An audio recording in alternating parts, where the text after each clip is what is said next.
Yelena Belova y Riri Williams tienen mucho en común. Las dos debutaron después de Endgame, para reemplazar a dos Vengadores originales que se sacrificaron para derrotar a Thanos. Las dos tienen trajes, nombres y habilidades muy parecidas a las del héroe al que van a reemplazar. Y las dos forman parte de un nuevo equipo de Vengadores. Yelena es fundadora de los Thunderbolts, que fueron renombrados como los Nuevos Vengadores. Y Riri se va a unir a los Jóvenes Vengadores de Miss Marvel y Kate Bishop. Pero la recepción de estos dos personajes fue muy diferente. Yelena es uno de los personajes más queridos de la saga multiversal. Todos los fans aceptan que reemplace a Natasha como la nueva Black Widow del UCM. Y todos quieren que Florence Pugh les dé un abrazo. Pero a nadie le cae bien Ironheart. Riri fue rechazada desde su debut en Wakanda Forever. El primer avance de su serie fue bombardeado con dislikes. Y nadie quiere que continúe el legado de Iron Man.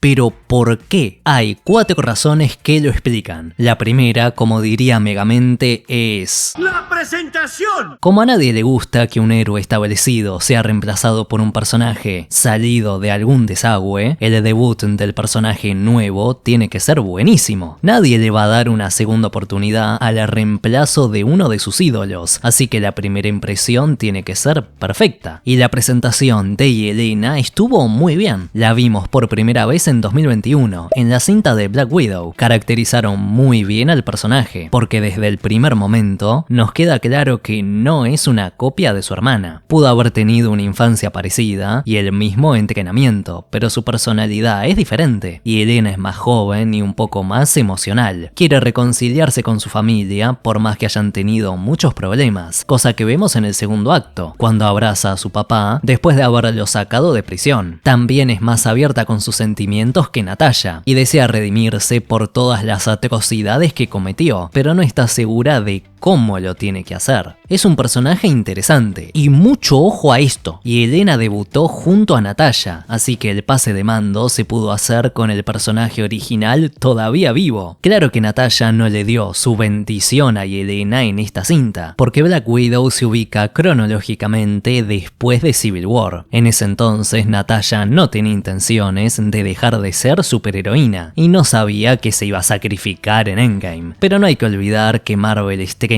Black Widow después de la muerte de Natasha, como una suerte de homenaje al personaje después de su muerte. No hay que ser conspiranoico para darse cuenta de que esta fue una despedida para Natasha y la presentación de su sucesora. Eso estuvo muy bien, pero con Ironheart no pasó lo mismo. Riri también debutó después de la muerte del personaje al que iba a reemplazar, pero la diferencia es que no tuvo ningún contacto con Iron Man. Fue un personaje secundario en Wakanda Forever que estuvo ahí para justificar que los wakandianos se pelearan con Atlantis. Dominic Thorne no lo hizo mal, pero tuvo mucho menos tiempo en pantalla que Yelena, y no nos quedó claro cuáles eran sus motivaciones. Lo único que aprendimos sobre Riri es que es súper inteligente y que por alguna razón quiere crear una armadura de Iron Man. Me parece muy poco. Y a ver, yo estoy a favor de que presenten a personajes nuevos en producciones de otros personajes ya establecidos. Si Riri hubiera debutado en una serie propia en vez de en Wakanda Forever, Marvel se hubiera arriesgado a que nadie viera esta serie, porque no iban a saber quién era esta piba. Pero el problema de convertirla en un personaje bien secundario en su primera aparición es que no la pudieron desarrollar para nada. Es un chiste comparar a Riri con Tony, que es el personaje mejor desarrollado de toda la saga anterior. Tiene sentido que la gente la rechace, porque todavía ni siquiera nos interesa como personaje. Capaz pueden arreglar esto en la serie, pero ya va a ser demasiado tarde, porque la primera impresión no fue lo suficientemente buena. La segunda razón es la relación que tienen con el personaje original. Es mucho más fácil que aceptemos a un sucesor si el personaje nuevo tenía algún tipo de vínculo con el original. Por ejemplo, nadie se enojó cuando Dick Grayson se convirtió en Batman durante un tiempo en los cómics de Grant Morrison, porque Bruce era prácticamente su papá. Tenía sentido que Dick continuara su legado. Con Yelena pasó algo parecido. Esta tipa es la hermana de la Black Widow original, igual. Da igual que no tengan un vínculo sanguíneo. Se criaron juntas, tuvieron una infancia muy parecida debido a su entrenamiento y se volvieron a cruzar ya de grandes. Vivieron un par de aventuras juntas en la cinta de Black Widow. Salvaron al mundo, liberaron a sus hermanas y se reconciliaron con sus papás adoptivos. Después de la muerte de Natasha, y Elena buscó venganza, pero cuando entendió que su hermana se había sacrificado para salvar a todo el universo, decidió usar sus habilidades para ayudar a los demás. Primero, Valentina la engañó, pero al final de Thunderbolts sí decide hacer algo heroico, tomando el manto de su hermana. ¿No es eso lo que hacen los superhéroes? En ningún momento dice que ella es la nueva Black Widow, pero queda clarísimo que aceptó ser una vengadora para continuar con el legado de Natasha. A nadie le molestó que pasara esto, porque Yelena es lo más cercano que tenemos a la Black Widow original, y seguramente Natasha estaría orgullosa de que su hermana intentara salvar al mundo de la misma forma que ella. Pero con Riri no pasa eso. Esta chica no tiene ninguna relación con Tony. No era necesario que se hubieran criado juntos o que fuera su hermana perdida. El problema es que estos dos ni siquiera se vieron. No hablaron nunca y Tony ni siquiera sabía que Riri existía. Tenemos que aceptar que una completa desconocida que salió de la nada sea la heredera de Iron Man. Inaceptable. Hubiera sido diferente si Marvel hubiera usado a un personaje que tuviera un vínculo con Tony, como Rhodey, o el nene de Iron Man 3, o su hija Morgan. Todos tienen una personalidad diferente a la de Tony, pero pudieron haber cumplido el mismo rol. Rhodey tiene el trasfondo militar y ya usó una armadura de Iron Man. El nene de Iron Man 3 era súper inteligente y su hija seguramente continúe con su empresa. Los tres estuvieron presentes en el funeral de Tony y lo conocieron en vida, así que habría tenido sentido que usaran el nombre de Iron Man en su honor. No se habría sentido como un reemplazo forzado, sino como una continuación del legado del héroe más importante del UCM. Pero por una vez, Marvel decidió apegarse a los cómics y presentaron a Riri desde cero, en vez de usar a los personajes ya establecidos y que a la gente le gustaban. La tercera razón es la reputación que ya tenía cada personaje. Sé que vengo diciendo que estos son personajes nuevos, porque apenas aparecieron hace un par de años en el UCM, pero eso solamente aplica para el live action, porque Yelena y Ironheart habían debutado muchos pero muchos años antes en los cómics, y como pasa con todos los superhéroes, la reputación que tenían en los cómics afecta a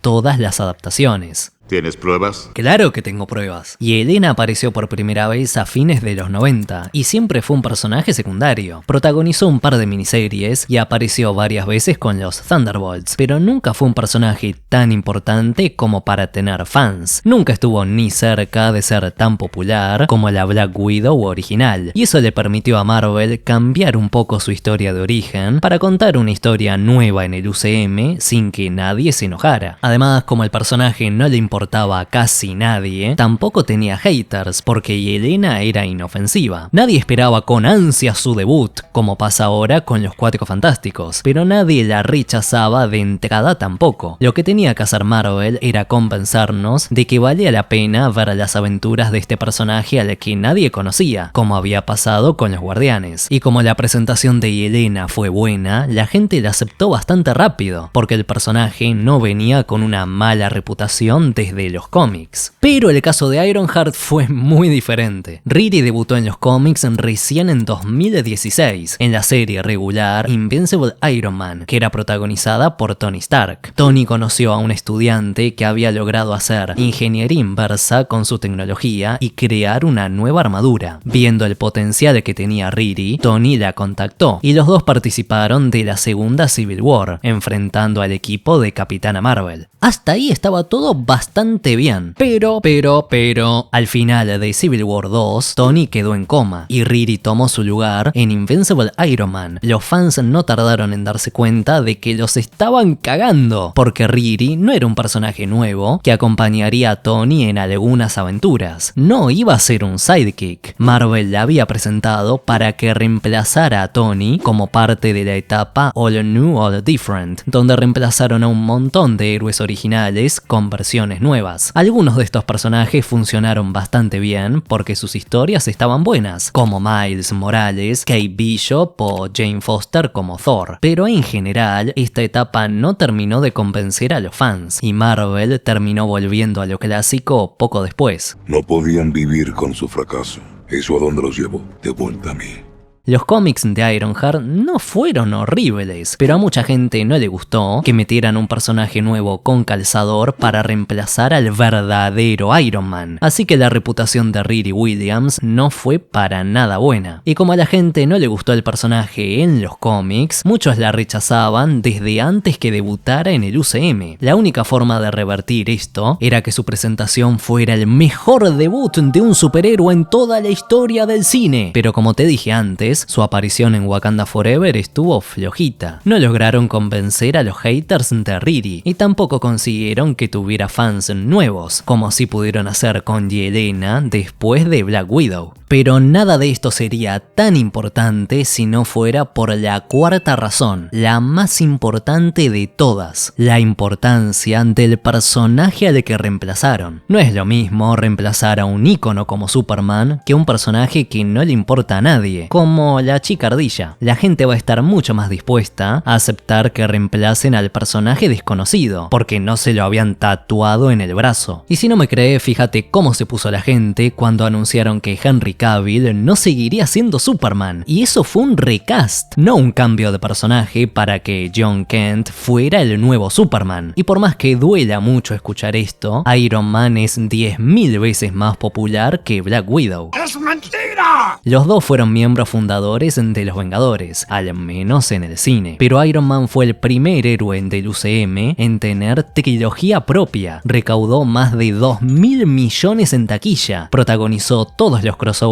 de la saga del infinito y fue el encargado de abrir y cerrar la saga. Para que quede claro el impacto cultural que tuvo el Iron Man de Robert Downey Jr., Marvel consiguió que este personaje se metiera en el top 5 de superhéroes más populares del mundo, un top en el que están Spider-Man, Superman y Batman, que son los tres grandes. Este tipo fue el personaje de ficción más icónico de los últimos 17 años. Ya habría sido difícil recastear a Robert Downey Jr., porque la gente se enamoró de la interpretación del actor, como pasó en su momento con Hugh Jackman o Christopher Reeve. Después de los rumores de Doctor Strange 2, Tom Cruise llegó a decir que jamás pensó en interpretar a Iron Man, porque respetaba el legado de Roberto y pensaba que nadie más le podía dar vida al personaje. Yo no soy muy fan de pensar que un personaje de ficción se tiene que morir junto al actor que lo interpretó una vez. Y creo que es posible que Marvel recastee a Tony Stark después de Secret Wars, cuando hagan un reinicio suave, pero eso va a ser re complicado, porque el personaje que construyeron fue icónico, y la vara va a estar altísima. Y si es difícil hacer un recast, presentar a un sucesor es 10.000 veces más complicado, especialmente si la sucesora tiene todos los problemas que te mencioné antes. Pero con Black Widow no existían todos estos problemas. Natasha hizo de secretaria sexy en Iron Man 2 y tuvo un rol secundario en las cintas de Vengadores. Recién tuvo desarrollo en Age of Ultron y Endgame para que nos doliera más su muerte, y no tuvo una producción propia hasta 2021, cuando ya la habían matado. Antes de que me mates por haber cometido sacrilegio, no estoy diciendo que Natasha sea un personaje del montón, pero no se puede comparar su popularidad con la de Iron Man, Thor, Hulk o el Capitán América. Era mucho más fácil aceptar a una nueva Black Widow que a un nuevo Iron Man, más aún si tenemos en cuenta que en su propia cinta nos dicen que hay un montón de viudas negras. Capaz Natasha sea única, pero hay un montón de mujeres de su misma edad que tuvieron el mismo entrenamiento y cuentan con los mismos traumas de la infancia por haber estado en el Cuarto Rojo, pero solamente hay un Iron Man. Esa es la diferencia. Y la única forma de aceptar a un sucesor es que pudiera estar a la altura de Tony, no solo por inteligencia o recursos, porque es creíble que haya gente más inteligente que él en el UCM, o que haya alguien que tenga más plata todavía y así pueda crear armaduras más avanzadas que las suyas. Pero Tony se ganó a la gente porque Marvel lo desarrolló a través de toda una saga. Era imposible que consiguieran generar el mismo efecto con Riri Williams, aunque su debut en Wakanda Forever hubiera sido la mejor aparición guión de toda la historia del cine, estoy seguro de que la gente la habría rechazado igual. Tampoco ayuda que en su serie diga que va a crear algo icónico y único, como lo que hizo Tony en Iron Man 1, pero termina creando una armadura de Iron Man, algo que ya existe. Además, Yelena enamoró a todos en Thunderbolts, gracias a que esta cinta entiende el vínculo que tiene una familia mucho mejor que todos los crossovers de Vengadores. Te hablo sobre eso en este video.